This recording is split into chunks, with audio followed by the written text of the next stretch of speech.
Obrigado a oportunidade a todos, saúdo todos os senadores e senadoras, ao vice-presidente, senador Flávio Arnes, agradeço o comparecimento do ministro e começo afirmando que nada é tão ruim que não possa piorar. Piorou. Quando, em 1º de janeiro de 2019, o ministro Ricardo Vélez Rodrigues tomou posse apenas até abril, eu pensei que era um desastre. E aí, o atual ministro da Educação vem com uma política totalmente contrária às políticas que devem ter responsabilidade com a educação pública. E eu vou citar, a minha fala vai se restringir a apenas um artigo da Constituição Federal, que é o artigo 37. São princípios que regem a administração pública: legalidade, impessoalidade, moralidade, publicidade e eficiência. E eu afirmo, na gestão do senhor ministro, todos esses princípios foram violados. Eu começo pelo princípio da legalidade. O artigo 207 da Constituição Federal determina que as universidades gozam de autonomia didático-administrativa, científica e de gestão financeira e patrimonial. Porém, o governo editou a MP 914 com o objetivo de parametrizar as regras de escolha dos reitores sem considerar as decisões internas de cada comunidade acadêmica. Eu fico me questionando como pode violar o artigo 207 da Constituição Federal. Violou o princípio da legalidade. Não para aí a violação do princípio da legalidade. O artigo 206, inciso 2º, diz que o ensino será ministrado com base no princípio da liberdade de pesquisa. E aí vai além, o artigo 218 da Constituição estabelece no parágrafo 1º que a pesquisa científica básica e tecnológica receberá tratamento prioritário do Estado.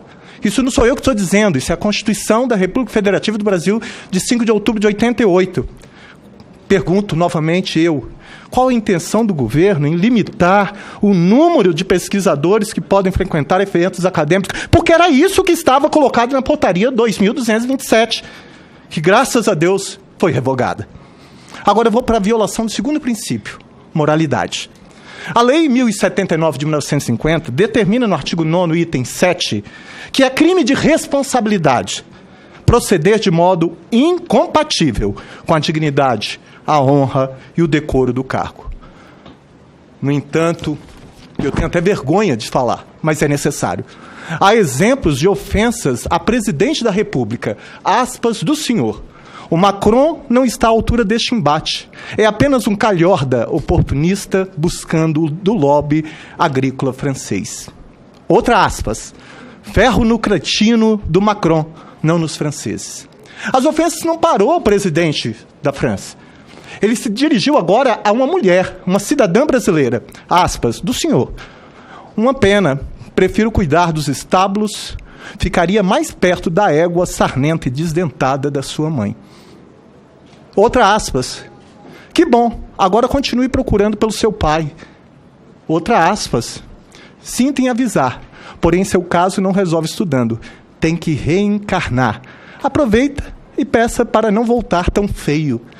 Meu Deus, são falas do ministro da Educação da Presidência da República Federativa do Brasil.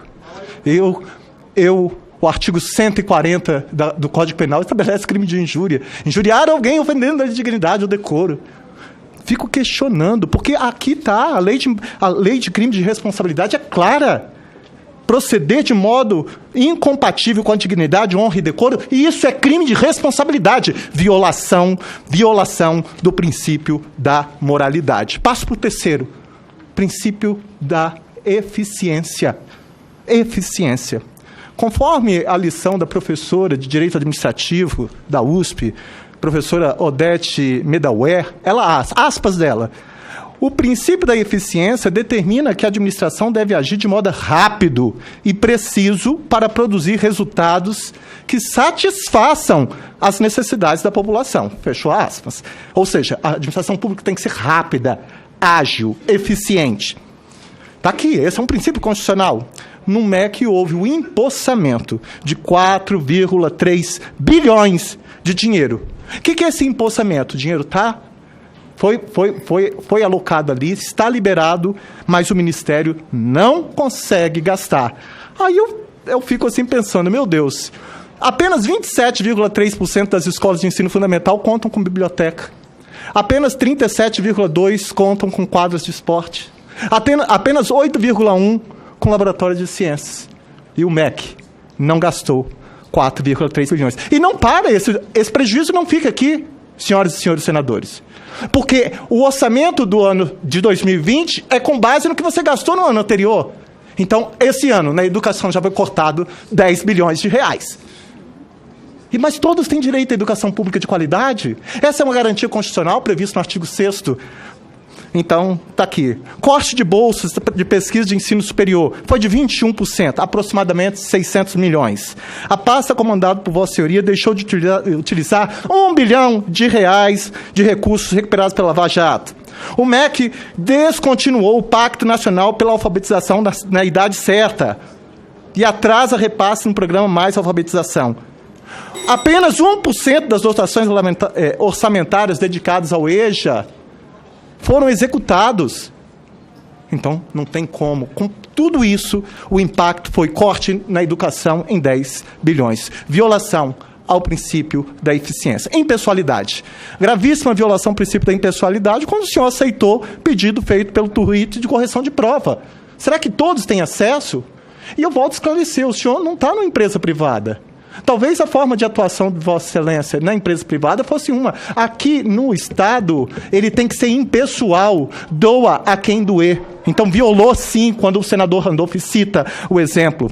Será que todos os candidatos prejudicados tiveram acesso direto ao presidente do INEP? Publicidade. Outra violação. A falta de publicidade em relação aos erros da correção do Enem são a última marca dessa gestão que eu qualifico desastrosa. Em janeiro, o senhor reconheceu a existência de um erro na correção dos gabaritos da prova do Enem, após diversas denúncias de estudantes ou parentes. Ainda eu acho alarmante a falta de transparência na comissão criada pelo INEP para avaliar a pertinência do banco de itens com a realidade social do Brasil. Diante disso tudo, eu não tenho pergunta. Sabe por quê? Contra fatos não há argumentos.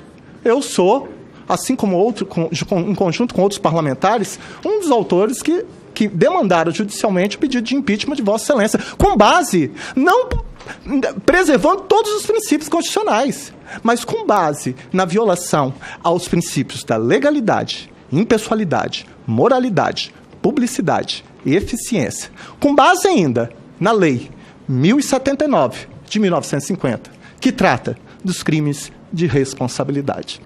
Eu tenho fé em Deus que um dia o governo federal, e aí independente se é A, B ou C, vai tratar a educação com a responsabilidade que ela merece. Por enquanto, todos temos direito a uma educação pública de qualidade, é uma palavra vaga, morta, que está deitada eternamente em berço esplêndido.